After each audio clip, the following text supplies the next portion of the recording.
बिस्मिल्लाहिर्रहमानिर्रहीम। आज हम जॉन मैकगैरन की लिखी हुई एक शॉर्ट स्टोरी द स्टोड को डिस्कस करने लगे हैं। अगर हम बात करें इस स्टोरी के कैरेक्टर्स की, तो दरअसल इस स्टोरी के 3 कैरेक्टर्स हैं और उनमें से एक बाप है, एक उसका बेटा है। दोनों बाप बेटा जो है ना, वो एक जजीरे पे अपनी छुट्टियां गुजारने गए होते हैं। और तीसरा जो कैरेक्टर है वो है मिस कैब। ये एक ऐसी खातून है जिसको उस लड़के का बाप शादी के लिए प्रपोज़ करना चाहता है, लेकिन एंड पे उसकी बीमारी का सुन के उसको प्रपोज़ करने की बजाय उस जगह से चला जाता है। तो अगर हम जो है ना इस स्टोरी की समरी की बात करें, तो उसमें सबसे पहले हम देखते हैं कि ये जो कहानी है, आयरलैंड का एक गांव है कोसिल्गो। ये उस गांव में मौजूद एक बाप और बेटे के गिर्द घूमती है। वो जो बाप और बेटा हैं वो जो है ना एक जज़ीरे पर अपनी छुट्टियां गुजारने जाते हैं। उस लड़के का जो बाप है वो एक टीचर है और उसकी लड़के की जो माँ है उसकी डेथ हो जाती है। तो उसका जो बाप है वो फिर एक खातून की तलाश में होता है जिसके साथ वो दूसरी शादी कर सके। वो किसी भी खातून के साथ दूसरी शादी करने का उसका मकसद होता है कि उसकी बाकी की जो लाइफ है उसमें कोई ना कोई ऐसा शख्स हो, कोई ना कोई ऐसा इंसान हो उसकी लाइफ के अंदर जो कि उसकी केयर करे। वो बहुत सी ख़वातीन को मिलता है, लेकिन उनको अपने मेयार पे पूरा ना उतरने की वजह से ना उनको मुस्तरद कर देता है, वो उनसे शादी से इनकार कर देता है। आखिरकार वो जो खातून है मिस कैब, वो उसे पसंद आ जाती है, वो उससे शादी का इरादा कर लेता है। अब जो उसका बेटा है, उसका बेटा गोल्फ़ का जो है ना वो बड़ा शौकीन होता है। वो गोल्फ़ खेलने के लिए जाता है। जब गोल्फ़ खेल के वापस आ रहा होता है तो उसे रास्ते में एक ज़ख्मी खरगोश मिलता है जिसको स्टाउट ने शिकार करने की कोशिश की थी। और वो जो लड़का होता है वो खरगोश को तड़पता देखता है तो उससे खरगोश की तड़प देखी नहीं जाती।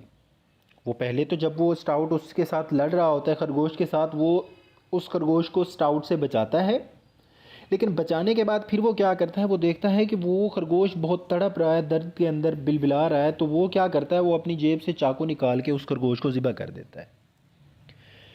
अब उसका जो वालिद है, जब वो इस खरगोश को लेके अपने घर जाता है तो उसका वालिद उसे बताता है कि कहता है ये खरगोश अभी रख दो, ये ना मिस कैब के लिए जो है ना हम पकाएंगे। अब वो लड़का फिर अपने वालिद से पूछता है कि ये मिस कैब कौन है। तो वो उसे बताता है कि मिस कैब एक औरत है, वो मुझे पसंद आ गई है, मैं उसके साथ शादी करने लगा हूँ। और इससे पहले उसने अपने बेटे को बताया भी नहीं होता। उसका बेटा बड़ा हैरान होता है, लेकिन वो अपने बाप को कुछ नहीं कह सकता। लेकिन उस वक्त तक उन्हें ये मालूम नहीं होता कि मिस कैब जो है उसे हार्ट अटैक हुआ है। जब उन्हें मालूम होता है कि मिस कैब को हार्ट अटैक हुआ है तो उसका जो बाप है वो फ़ौरन बहुत परेशान हो जाता है। वो तो ये समझ रहा होता है कि मिस कैब के साथ जब वो शादी कर लेगा तो मिस कैब बाकी की ज़िंदगी में उसकी खिदमत करेगी। लेकिन अब जब मिस कैब को ख़ुद को हार्ट अटैक आया है और वो ख़ुद बीमार हो गई है तो उसे ऐसा लगता है कि बजाय इसके कि वो मेरी खिदमत करती, अब मुझे उसकी खिदमत करना पड़ेगी।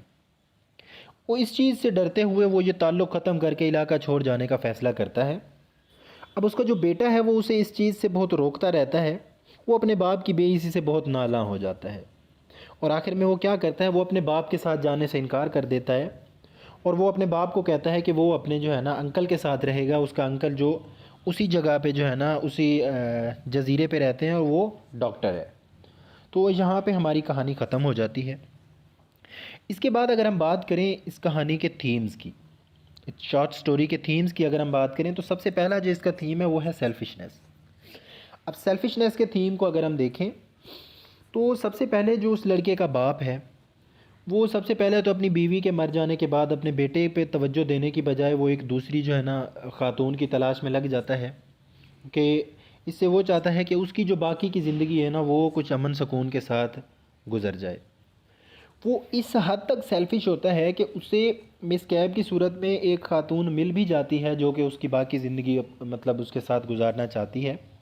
लेकिन जब उसे मालूम होता है कि मिस कैब जो है उसको हार्ट अटैक आया है, तो वो इतना खुद गर्ज़ होता है। तो वो ये समझ रहा होता है कि मिस कैब के साथ शादी करने के बाद मिस कैब उसकी जो है ना देखभाल करेगी। लेकिन हार्ट अटैक के बाद वो ये समझता है कि अब तो उसे मिस कैब की देखभाल करना पड़ेगी।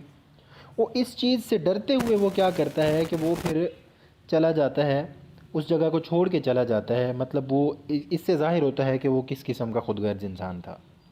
उसके बाद अगर हम दूसरे थीम की बात करें, रिजेक्शन की, तो थ्रू आउट द स्टोरी हमने देखा है कि जब उसकी पहली जो वाइफ है या उस लड़के की जो माँ है, जब उसकी डेथ हो जाती है तो उसका बाप बहुत सारी औरतों से मिलता है, बहुत सारी औरतों को देखता है, लेकिन अपने मेयार पे पूरा ना उतरने की वजह से वो उनको रिजेक्ट कर देता है। लेकिन उनको रिजेक्ट करते हुए वो ये नहीं देखता कि मैं उनको रिजेक्ट कर रहा हूँ तो इससे जो है ना उनके दिल पे क्या गुजरेगी या उनकी क्या फीलिंग होगी। उसके बाद अगर हम इसके लास्ट थीम की बात करें, रिस्पॉन्सिबिलिटी की, तो रिस्पॉन्सिबिलिटी का थीम में भी आप देखते हैं कि वो नो डाउट कि उसे अपनी बाकी ज़िंदगी गुजारने के लिए एक साथी की ज़रूरत थी, लेकिन इस सब के बावजूद वो एक रिस्पॉन्सिबल पर्सन नहीं था। उसकी इरिस्पॉन्सिबिलिटी का या उसके गैर ज़िम्मेदार होने का अंदाज़ा इस बात से लगाया जा सकता है कि जब भी मतलब उसे ये पता चलता है कि जिस लड़की को, जिस औरत को, मिस कैब को वो प्रपोज़ करने जा रहा था, उसके साथ शादी करने का वो सोच रहा था, जब वो उसको हार्ट अटैक आता है तो वो इतना इरिस्पॉन्सिबल होता है कि बजाय इसके कि वो उस टाइम उसके मुश्किल वक्त में जाके वो उसका साथ दे, वो वहाँ पे उसको छोड़ के चला जाता है। उसके बाद अगर हम बात करें कि इस स्टोरी के अंदर जो ये स्टॉट है, इसको जो है ना वो एक सिंबल के तौर पे भी इस्तेमाल किया गया है। इसको इस्तेमाल किया गया है एक टेरर के सिंबल के तौर पे। स्टोरी के शुरू में जब हम देखते हैं तो जो लड़का है वो उस खरगोश को स्टोर से बचाता है। इसका मतलब है कि वो एक खौफनाक चीज़ से, वो एक टेरर से उस मासूमियत को, उस खरगोश जो कि एक मासूम है, उसकी उस मासूमियत को उस टेरर से बचा रहा है। फिर जब हम देखते हैं कि जब उसके बाप को पता चलता है कि मिस कैब को क्या हुआ है, हार्ट अटैक आया है, तो उस टाइम पे जो मिस कैब है वो एक स्टोट की शक्ल में होती है उसके बाप के लिए, एक टेरर बन के आती है उसके बाप के जहन में कि अगर वो अब उसके साथ शादी कर लेगा तो क्या होगा, कि उसकी बाकी की ज़िंदगी जो है ना वो तो ये सोच रहा था कि वो अपनी उससे खिदमत करवाएगा, लेकिन उसकी खिदमत करना पड़ जाएगी, तो इस खौफ की वजह से वो वहाँ से भाग के चला जाता है। तो ये है हमारी आज की कंप्लीट स्टोरी द स्टोर। उम्मीद है आपको इससे स्टोरी क्लियरली समझ आ गई होगी।